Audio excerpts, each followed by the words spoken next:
Today, I'll show you how to add a shaky zoom effect in CapCut PC.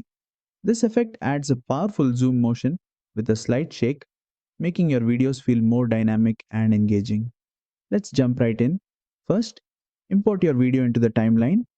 Now, go to the effects panel and search for Shaky Dolly. You'll see the shaky zoom effect. Simply drag and drop it onto your clip, and instantly you'll notice the zoom in motion with a subtle shake applied. Now, let's fine tune the effect. On the right side editing panel, you'll find three key sliders. Strength. This controls how intense the shake is. Increase it for a dramatic effect or lower it for a smoother look. Size. Adjust how much the zoom expands, making the effect more or less exaggerated. Speed.